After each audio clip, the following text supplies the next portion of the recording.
Hello again. I'd like to talk to you a little bit today about some new directions that we are going to take our channel. First of all, I want to give you a little bit of a status report. Our channel has been in operation now for about a year and a half. We've got roughly 78 videos out there. We have less than 700 subscribers, but we've had 65,000 views over that time period. So clearly we're not going gangbusters here. And so while videos are fun for us to make, I'm not sure that these are bringing much value to our viewers. And after all, that's the whole point. I mean, we can do it for fun for only so long, and if we're not providing any value to you, there's no reason for you to watch it and waste your time. So we did a little bit of research and figure out, okay, now how can we change our channel and the kind of videos we make so that it does bring you some value? Okay, first of all, we looked at our demographics. Our demographics are roughly split between men and women. Okay, they're 55% men, 45 women. Virtually 100% of our viewers are over 55 years old. Okay, so that helps a lot. So I have to think about, okay, what kind of material could I bring value to these viewers who are over 55? And then I looked at, what are the best videos that we've put out, and what were, in terms of viewership? Well, okay, they were budgeting and retirement. That was a very popular video. Where to retire. Okay, that was providing some good information, obviously, for some people. And a very popular one was why we love Germany. Well, we're not in Germany right now, and we still love it, and we'll go back there, and we can do some more on that. But in the meantime, we've got to come up with some other things to keep you excited. Our worst videos were about places that we had been, and there really wasn't much point to it. They were about seeing things in Hawaii, seeing places in Nevada, and seeing places in Tennessee. I mean, any number of those never got 100 viewers. So, okay, enough about us. What can we do to make this more exciting? So what we decided, we're still going to travel.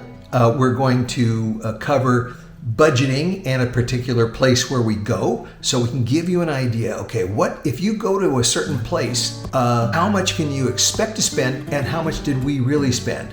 And that's not the whole focus of the video, but it will be giving you an idea. So hopefully that'll be valuable information. And secondly, could you retire there? I don't know. Whoever thought? I mean, one of our best videos is retiring potentially in Ely, Nevada. I would have never thought of that, but I threw it out there. It was very popular, so we'll throw that out there.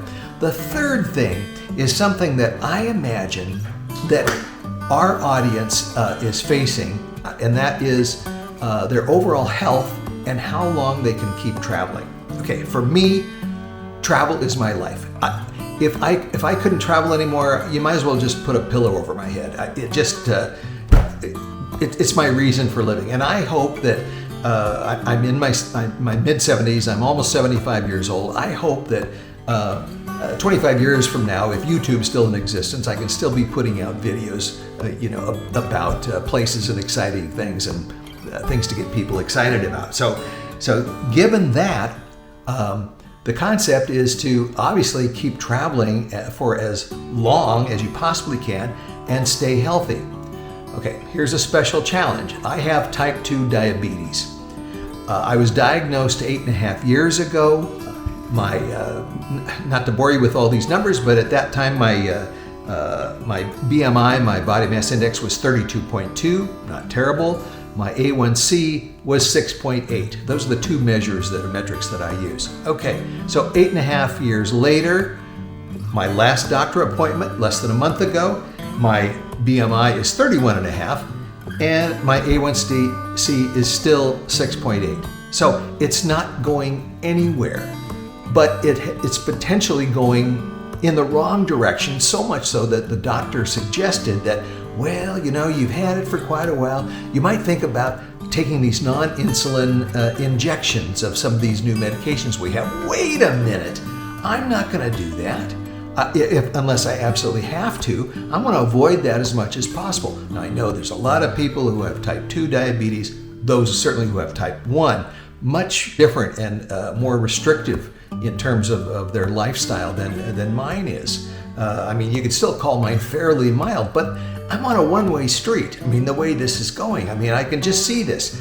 A non-insulin injection. Okay, do that for a while. Oh, geez, it's not, you're getting up to about 6.9, 7. Oh, okay, better try some insulin now. Okay, let's do that.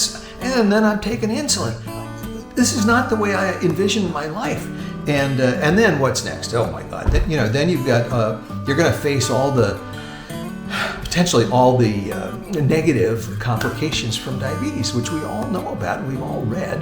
Neuropathy, retinopathy, cancer, kidney disease, all these things. Okay, I don't want that. I want to keep traveling, and I want this to go into remission. Okay, and that's enough about me. But if you're in that situation, that's what you want to do too. So what I'm doing is, and I want you to follow me on this journey, if you would, is every place we go, I'm going to look at, okay, what are the eating choices that I can make?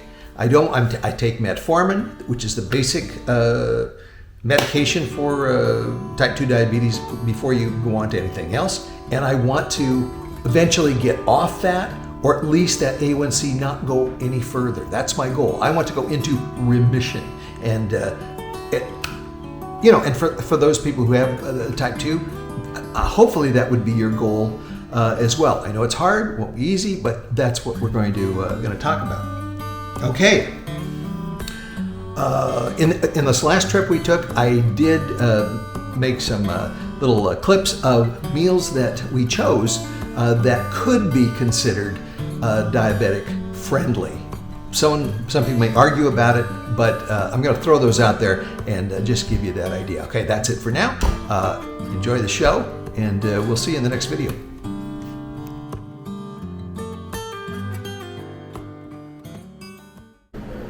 We're staying at a Holiday Inn Express tonight, and so we've come down for the breakfast. Let's look at some of the choices and see if there's anything here that looks good for us to eat and that will fit into our dietary program. Okay, so we've got yogurt, but it's flavored, so not the right kind. However, they do have hard-boiled eggs, so bing, there's one thing we can have. Juices, juices are very high in concentrated sugars. We have bananas. Of course, bananas are very high in sugar. Cereals, oatmeal, can't do that. We do have egg whites and omelet, an egg white omelet. Maybe that might work. And we have turkey sausage. There's a good option. Then you've got, of course, sausage, gravy, biscuits. Okay, that is a no-no. And of course, here is the major one that will you're going to max out on your carbs with just one of these. So we're not going to have any of those cinnamon sweet rolls. Okay, let's take a pick and we'll be off on our way. Good breakfast. Okay, so we have this salad with kale and some pecans and grapes and things like that with little blackened salmon on it. It says blackened. Anyway, so I think that's a fairly good choice for around here.